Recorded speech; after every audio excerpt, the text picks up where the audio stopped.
Good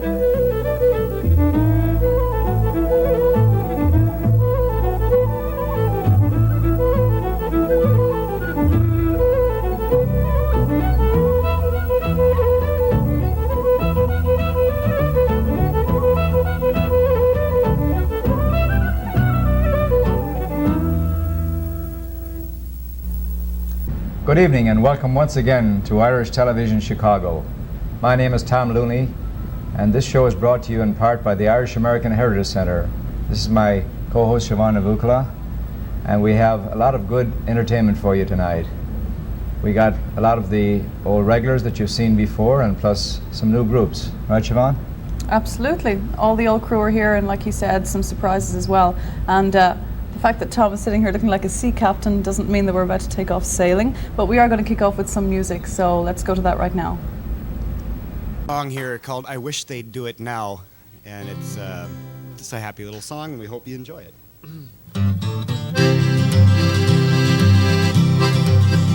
I was born of Irish parents one day when I was young.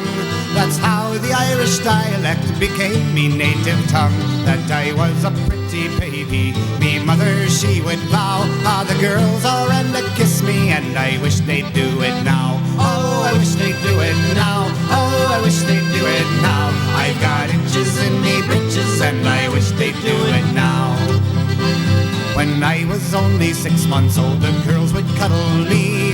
They'd clutch me to their bosoms and they'd bounce me on their knee. They'd rock me in the cradle, and if I made a row, they'd cuddle me and tickle me. I wish they'd do it now. Oh, I wish they'd do it now. Oh, I wish they'd do it now. I've got inches in me britches and I wish they'd do it now. At 16 months as fine a lad as ever could be seen, the girls all used to follow me right down to the green. They'd make a chain of buttercups, drop it on me brow, then roll me in the clover. Woo, I wish they'd do it now. Oh, I wish they'd do it now. Oh, I wish they'd do it now. I've got inches in me britches and I wish they'd do it now. The eastern girls would call on me to swim when it was mild. Down to the river we would go and splash about a while. They'd throw the water over me, duck me like a cow, then rub me nice all over. Yeah, I wish they'd do it now. Oh, I wish they'd do it now. Oh, I wish they'd do it now. I've got inches in me britches and I wish they'd do it now. It's mighty lonely for a lad to lead the single life. I think I'll go to the dance tonight and find myself a wife. It's I have 6 fine brindle pigs, likewise 1 big fat sow. There'll be plenty of love and begging for the girl who'll have me now. For the girl who'll have me now. For the girl who'll have me now. There'll be plenty of love and begging for the girl who'll have me now. Oh, wish they'd do it now. Oh, I wish they'd do it now. I've got inches in me britches and I wish they'd do it now.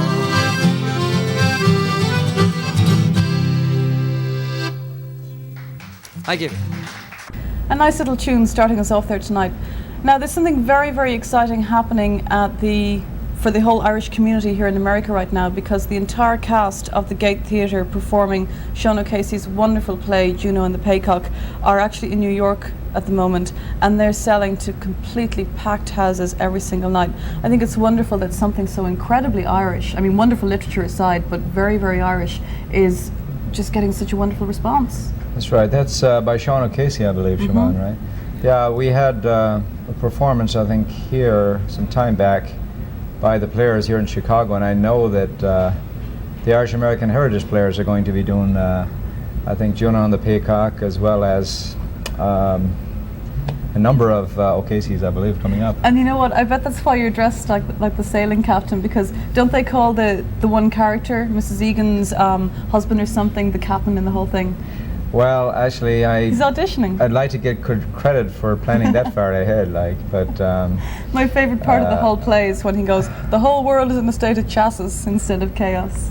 It's great. Yes, that's right. I've seen it, and it's some time ago. But now that brings us up and leads us to a new feature here this evening. Here's some music. Next song is a story of a Dublin man who returns from London to find his city changes, called Dublin in My Tears.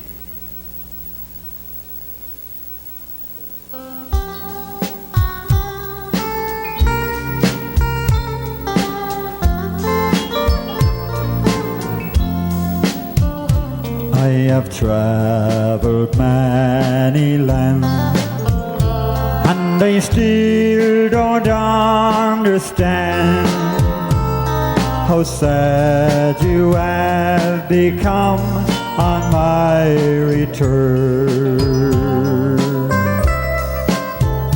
Your old heart is filled with care, sad and low they left you there. Your once bright eyes with sorrow softly burn. I can even sense the change in the sound of children's gay. Shattered dreams of youth's ambition have all turned from doubts to fears.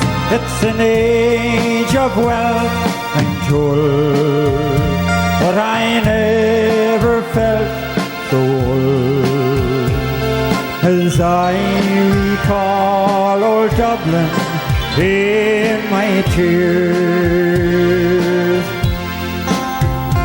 All the faces that I meet as I roam each one with street reflect the empty statements of our time. And the old cathedral bell can be heard above the swell, for the years erase its message in their chimes. All my childhood friends have gone, like the streets where I was born, and the time that it has taken doesn't seem so many years. They have faded in the blue with Kelly of the crew. Just the ghost of dear old Dublin in my tears. There were times when jobs were few. There were hungry days we knew. Some days so bad their memory I curse. And the prayers I said to God there on board the Princess Maud, that our children would restore the pride we lost. Of the past they all forsake as they're dancing at your way, while our heart of Dublin's dying, and nobody really cares. And the fools as they pass by laugh to see an old man cry. I can't forget old Dublin in my tears. Gather round, be brave and true, though our numbers they are few. We'll drink one toast before I cross the foam. For soon in London's dark domain I'll recall how I became no more a stranger there than here at home.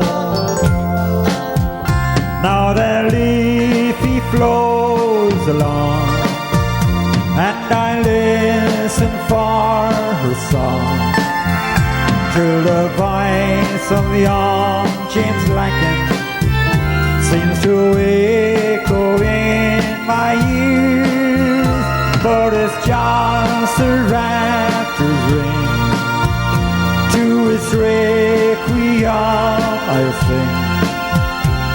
Farewell to dear old Dublin in my tears. For it's just a rapture's ring, to its requiem I'll sing. Farewell to dear old Dublin in my tears.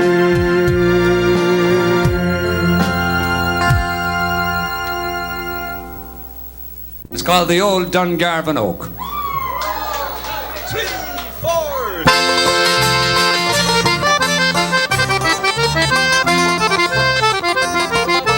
So I roved out one morning, going to Dungarvan Fair. I spied a pretty maiden with the sunlight in her hair. Her way was so delightful, her voice rang like a bell, and as I overtook her, I asked if she was well. Lay down your wood, shawl me love, I swear it is no joke. And I'll tell to you the story of the old Dungarvan Oak. As we approached Dungarvan, the girl at me did stare, and she asked me why I raised my hat to a tree so old and bare. I told her of the legend, if the tree should e'er come down, there'd be a great disaster, and Dungarvan would be down. Lay down your wood, shawl me love, I swear it is no joke. And I'll tell to you the story of the old Dungarvan Oak. Then she started laughing, my face grew very red, and she said that only fools believed what these old legends said. Her laughter was contagious, for the truth to you I'll tell. By the time we reached the marketplace, I began to laugh as well. Lay down your wood, shawl me love, I swear it is no joke. And I'll tell to you the story of the old Dungarvan Oak.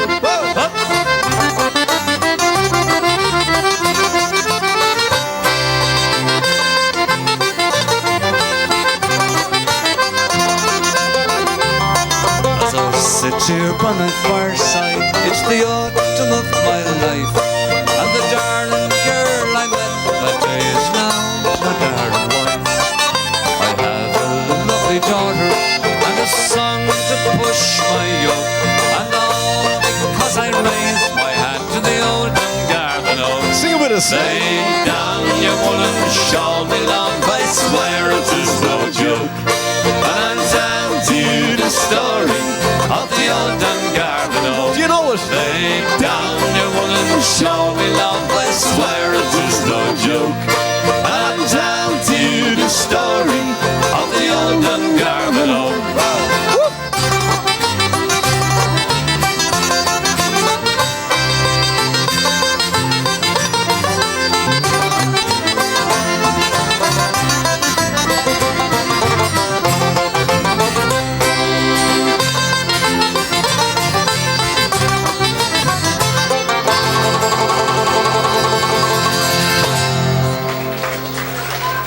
How was the old Dungarvan Oak? Thank you very much. Thank you, ladies and gentlemen. Okay, we're going from Dungarvan, County Waterford. We'll go up to the Midlands around County Westmeath, the place called Mullingar. That's where the Flay ate the Missioner, a rare part of Ireland. This is a song, ladies and gentlemen, that it's a song about an Irishman who went to work in London town back around 1962, and like a lot of other Irishmen, he never came back again. He spent 20 years working in London, and his routine was from the bed to the building site and down to the Archway Tavern on the corner. 20 years. And after 20 years, he woke up very early one morning and got out into the armchair and had a good think to himself. And he figured there must be something else to life apart from that. He was wrong. There isn't. We know. We've been doing it for 25 years. Anyway, he had a good think to himself, and he figured that sleeping and working and drinking wasn't the reason that he left Mullingar. This is his song. Have a close listen to the words. I walk through this city, a stranger in a land I can never call home. I curse the sad notion that caused me in search of a fortune to roam. I'm weary of working and drinking, and a week's wages left in the bar. And God, it's a shame just to use a friend's name, just to beg for the price of a jar. I remember that bright April morning when I left home to travel afar, to work till you're dead for a room and a bed. It's not the reason I left Mullingar.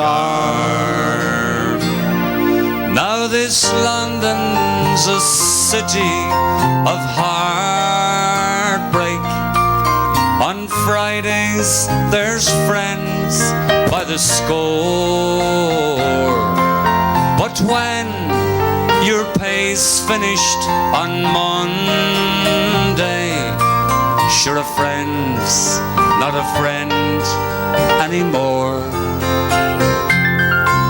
For a working day seems never ending. From the shovel and pick there's no break. And when you're not working, you're spending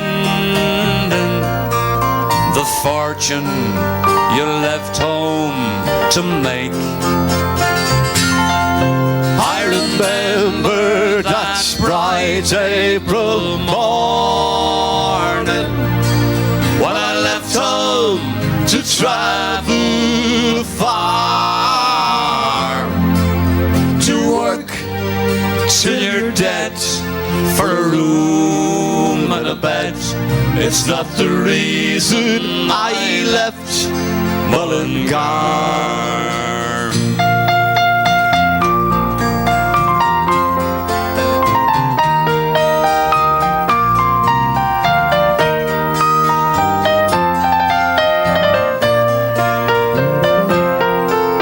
And for everyone here that finds fortune and goes home to tell of the tale, each morning the Broadway's crowded with many the thousands who fail. So young men of Ireland, take warning. In London it's not easy to find the gold at the end of the rainbow. She might just have left us behind. I remember that bright bright April morning, when I left home to travel far, to work till you're dead for a room and a bed. It's not the reason I left Mullingar. I remember that bright April morning, when I left home to travel far, to work till you're dead for a room and a bed. It's not the reason I left Mullingar.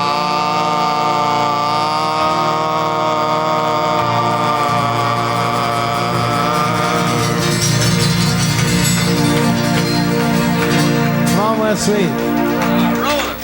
Thank you very much. Now we'd like to get you over to Mike Shevlin and the news from both Chicago and Ireland.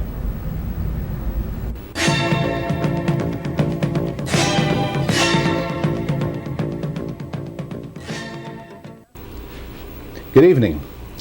The constitutional challenge to the Anglo-Irish Agreement brought by Dr. Christopher McGimsey and his brother Michael failed in the Republic's High Court last week. The McGimsey action challenged the legality of the agreement with regards to Article 2 and 3 of Bunrad na Éireann, the Irish Constitution.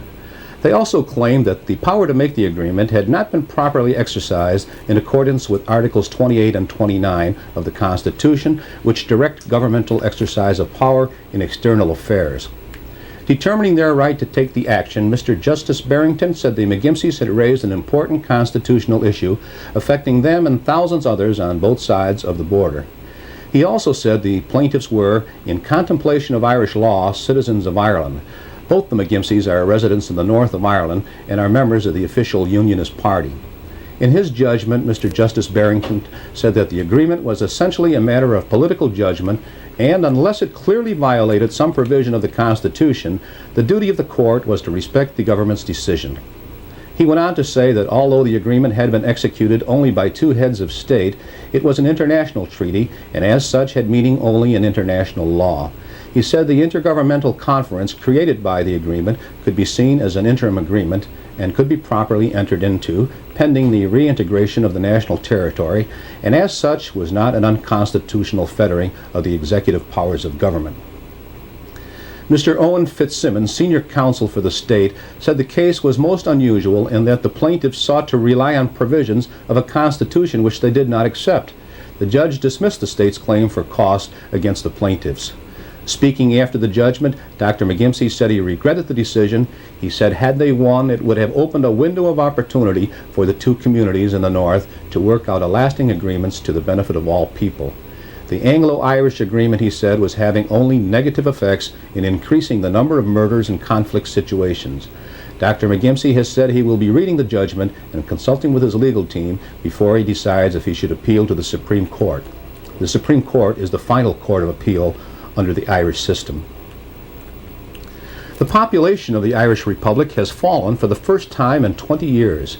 Figures just published by the Central Statistics Office show a population count for last April of 3,538,000, which is a drop of 5,000 from this time last year. The CSO has said that although there is a marked fall in the birth rate in the Republic, the major reason for the population decline is emigration. An average of 15,000 people a year have emigrated since 1981.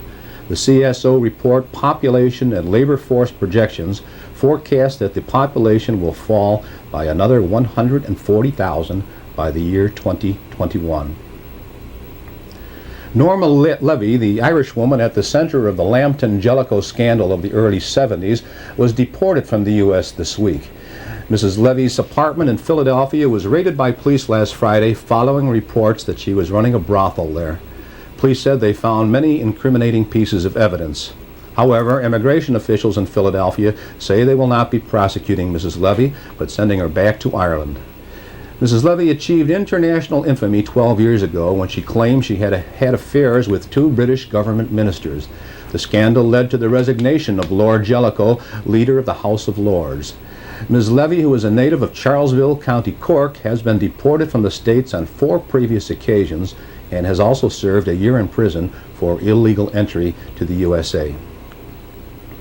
Ireland played host to superstar Michael Jackson last weekend. The Gaelic football grounds at Cork's Park Nacuiv was sold out from the day the tickets went on sale for the 2 Jackson concerts. Cork's Lord Mayor, Mr. Bernard Allen, said the concerts had brought an estimated £12 million into the city. Over 200,000 people visited Cork for the gala weekend. The area outside the stadium was packed with fans who didn't manage to get tickets. The sound of the 2-hour concert resounded throughout Cork City as traffic was brought to a standstill by crowds dancing in the streets. On Saturday, Jackson traveled to Blarney Castle outside of Cork, home of the world-famous Blarney Stone.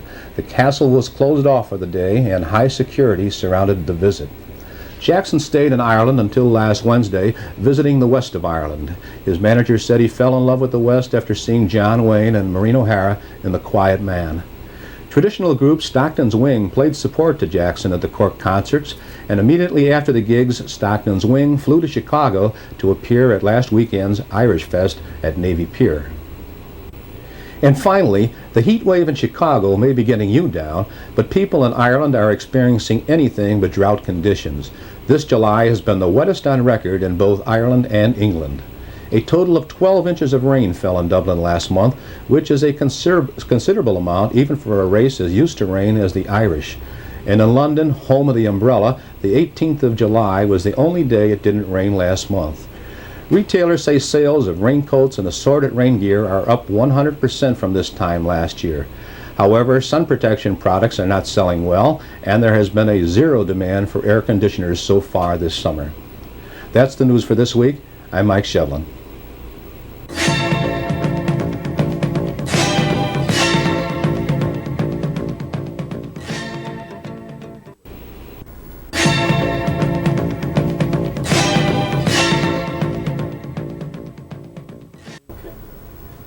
Good evening, I'm Pat Looney with Irish Television Sports, sponsored this week by Craig and Federal. This week's big game was the All-Ireland hurling semi-final between Galway and Offaly at Croke Park. We'll have highlights from this game later on in this report. Last week was Galway Race Week in Ireland. This is one of Ireland's most famous and historic race meets, and this year drew record attendance. Monday was wet and dismal, and betting was down by 30,000 on last year. However, the sun shone through on Tuesday and the rest of the week, and it proved to be one of the most successful meets in the history of the Galway event. Galway Race Week is unique in the racing world because it doesn't attract the country's best horses, and it's not a dress-up event. But there are attractive betting opportunities, and the 6 days of flat and hurdle racing make it an exciting and enjoyable week for the punter. The 2 major prizes of the meet, the plate and the hurdle, were won by small stables. A Florida King from the newly established Tony Mullins stable had an easy win in the plate, while the Galway hurdle winner this year was Try a Brandy, one of only 5 horses trained by Wicklow-based permit holder Martin Dunn. Champion Irish jockey Tommy Carberry had 3 wins this year. His most outstanding race was the decisive victory in the Galway Blazers with Hasty Prince. Race committee members said they were delighted with this year's turnout. At the close of racing on Saturday, the tote aggregate was $2 million plus. That's an increase of $45,000 on last year's total. In preseason soccer, Republic of Ireland defender Mick McCarthy is back on the injury list.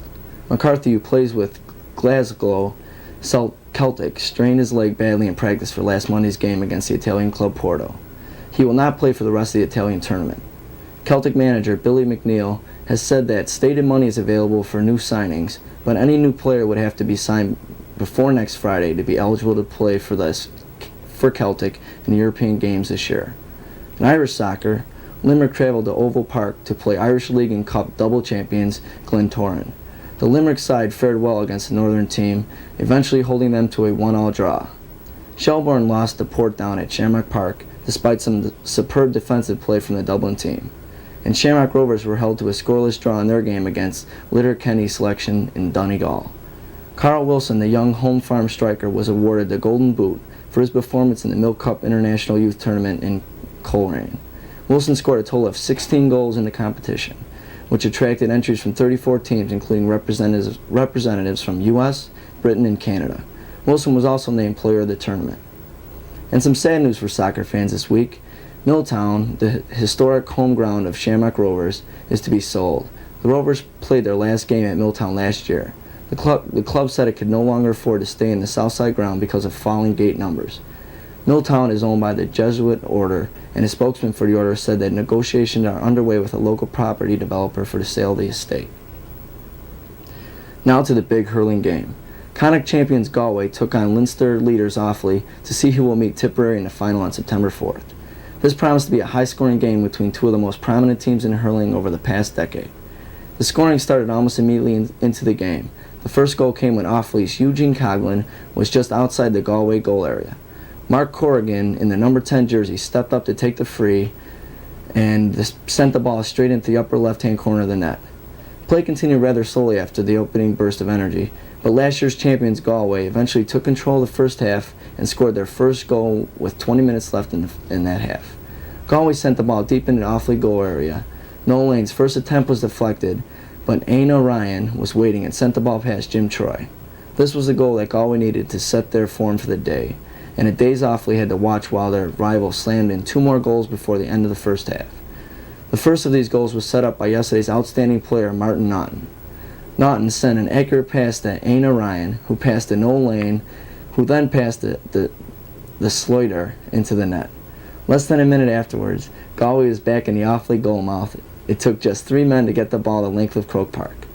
Naughton took the pass from the halfway line and sent a long pass up to Aina Ryan, who delivered the ball into the back of the goal, with just a minute left before the halftime whistle. The score was now Galway 3 goals, 8 points, Offaly 1 goal, 7 points.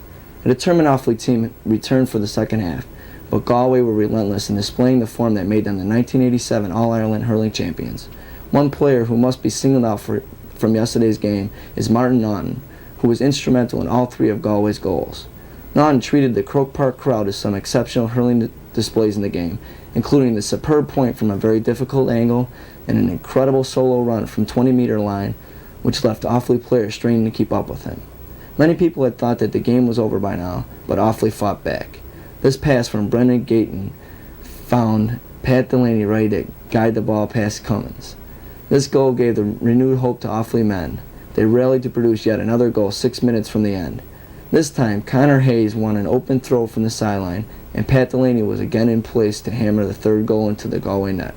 The score was now Galway 3-16, Offaly 3-11, with 6 minutes left and again an open championship.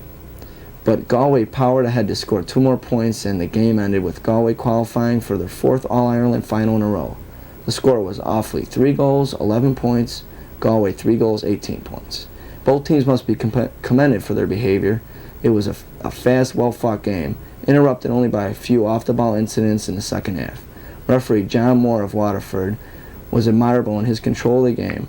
He played the advantages and kept the game moving as often as possible and helped make this a most enjoyable match to watch. That's our sports for this week. Join us next week and we'll have a report on the first football semifinal of this year's season. I'm Pat Looney.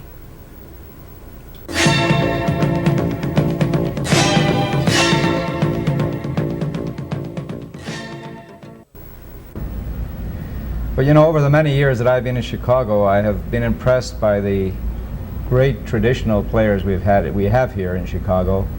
And there's so many great groups, the Irish musicians and all the individual players that are 2 numbers to mention. But we have some great entertainment coming to the Abbey Pub, and even though there are times when we say that we have it all here, we must import some musicians once in a while, Siobahn. If you're going to import musicians, it makes it sound like a side of beef or something. If you're going to import musicians, you may as well import the very best, which is what's coming up here at the Abbey. Of course, very shortly we're going to have Barleycorn here on the 17th of August, then Patrick Street, a group of an absolute myriad of musicians of the very highest caliber, Andy Irvin, Jackie Daly and a whole host of others. And then in October, never too early to plug this one, the Fury Brothers and Davy Arthur will be here. So you know, get your tickets now. Don't be left at the door. Don't be left at the windows of the Abbey with your nose pressed against the glass staring in. Here's the O'Shea family.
That was the very talented and very, very charming O'Shea family who came in here one Saturday and danced their little feet off for us so we could capture them on glorious Irish Technicolor for our show here tonight.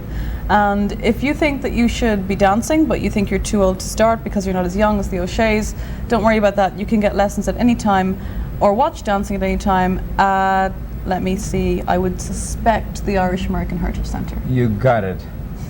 And just about every weekend you can count on that happening, Siobahn, at the Irish American Heritage Centre. Lots of rooms there that there is individual dancing schools in and so on. And I'm sure that there isn't many that can do it as well as the O'Shea family, but we have a lot of good dancers over there. And now for the next feature coming up. Navy Pier became Irish Pier last weekend as the Chicago Irish moved to the lakefront for the 3rd annual Irish Fest. The weather was perfect for this gala 3-day event, and even when the temperatures did get rather high, there was always some cooling beverages on hand. This year's fest had a little something for everyone. 4 different entertainment stages, a cultural stage, a huge shopping mall indoors, and an outstanding variety of foods. Irish TV crew spent the weekend at the pier, and R.M. Kelly spoke to Jeff Keating about profits from Irish Fest.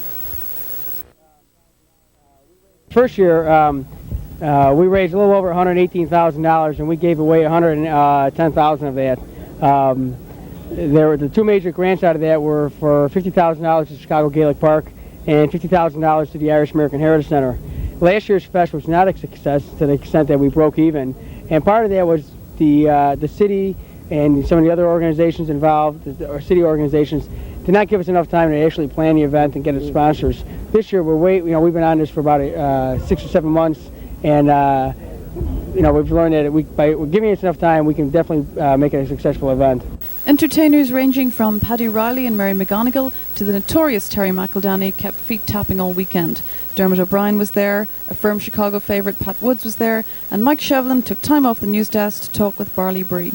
Good evening, this is Mike Shevlin, and we're coming to you live, although it won't be live when you see it, I guess. We're down here at Navy Pier for the Great Irish Fest 88, and we have with us tonight 2 of the 3 members, and we hope the 3rd one shows up, of the internationally famous group Barley Bree. And I'd like to introduce you now, the leader of the group, P.V. O'Donnell. How are you, Mike? Nice to be here. And this is Jim Sweeney over here. Great to be here, Mike. And as I understand, P.V., you're from County Donegal. From Buncrana, the little seaside town way up in the northwest, along the shores of Lough Swilly. And we left there about 10 or 12 years ago, went up to Canada, and now we spend most of our time down around the States these days. So we travel quite a bit. Okay, and the other 2 members of the band are Jimmy Sweeney here and your brother Tom we lost down here. Tom is a kind of wanderlust, like most of the Irish. You've heard of the roving Irish, he's one of them. We're from the town of Omagh, County Tyrone. It's the capital town of Tyrone, and we come from a long line of musicians. My mother played the fiddle. My father played in the local brass bands and was into things like Gilbert and Sullivan. And here's the last of the roving Irish just joined us. The pretty little girl from Omagh. A rose among 2 thorns, Mike. That's me, these 2 fellas here. Well, really, we're glad to have you down here. And, of course, you've been to Chicago before. You played at the Heritage Center once, and we hope we're going to have you back here again. Barley Bree proving that they're liable to pop up anywhere.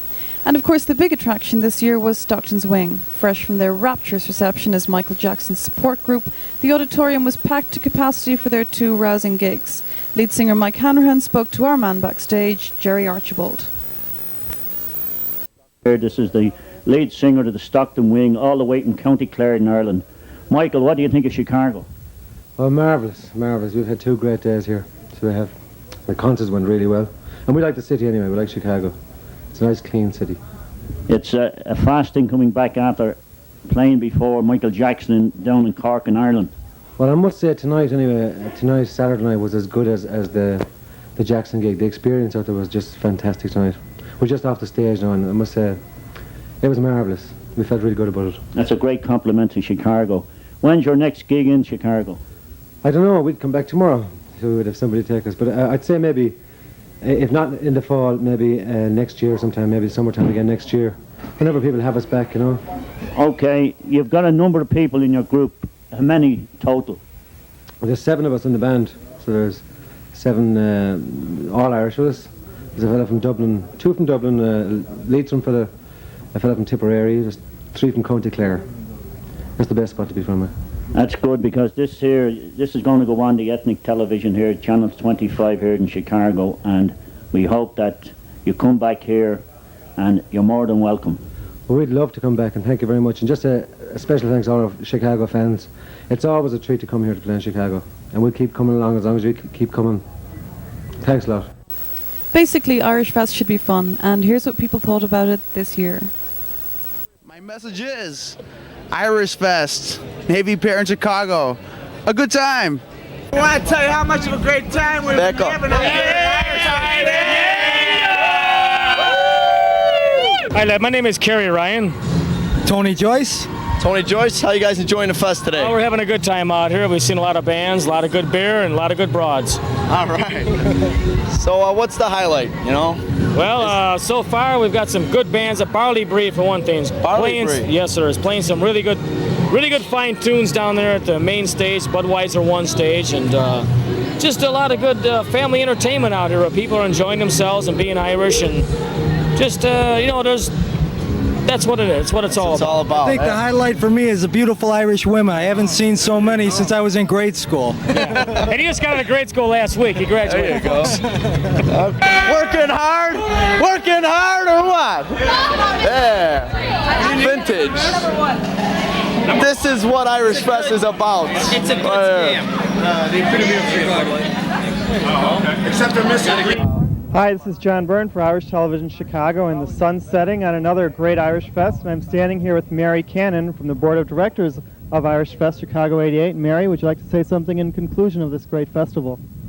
I certainly would. I want to say hi and goodbye to all your listening audience. We're out here on beautiful, breezy Navy Pier tonight, winding down the 3rd annual Irish Fest Chicago. It has been a terrific weekend, spectacular entertainment, wonderful food, wet beverages, and if you missed it this year, you certainly don't want to miss it next year. And one final word from the Irish Fest people of the future. Eileen and Mary Beth, you guys having fun today? Yeah. What's that? Uh-huh. Having a good time? Going on all the rides and stuff? Yeah. Think they should have Irish Fest next year too, or no? You think? Yeah. Good evening. I'm Bridge Looney, and I'd like to share with you the upcoming events at the Irish American Heritage Centre.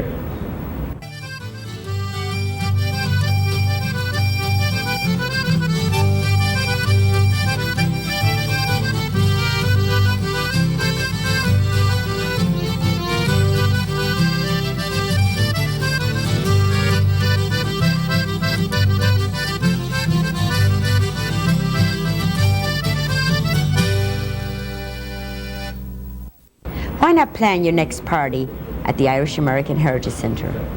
There are several party rooms available, and the prices are reasonable. For more information, call the centre daily between 9 a.m. and 4 p.m. The phone number is 282-7035.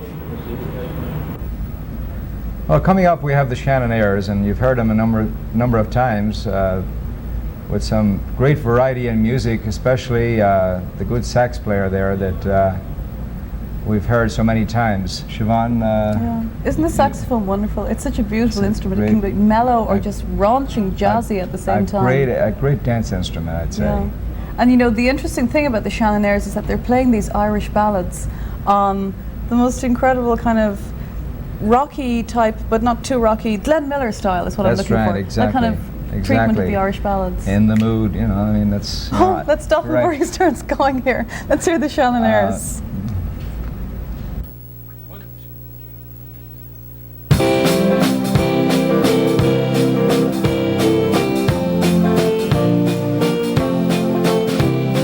Downtown tonight, I saw an old friend, someone new. I used to take comfort from long before I met you. I caught a spot from her eyes, a forgotten desire.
them know. I remember how holding them helped me feel not so low. With you beside me, all of their memories are gone. Like stars in the night, lost in the sweet light of dawn. Old flame can't hold a candle to you. No one can light up my life like you do. Flickering embers of love, I've known one or two. Old flames can't hold a candle to you. Old flames can't hold a candle to you.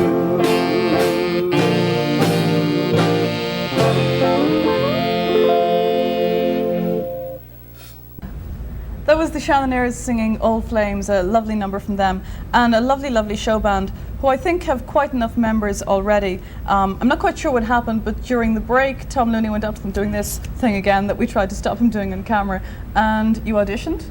Oh yes, I auditioned, yes. So?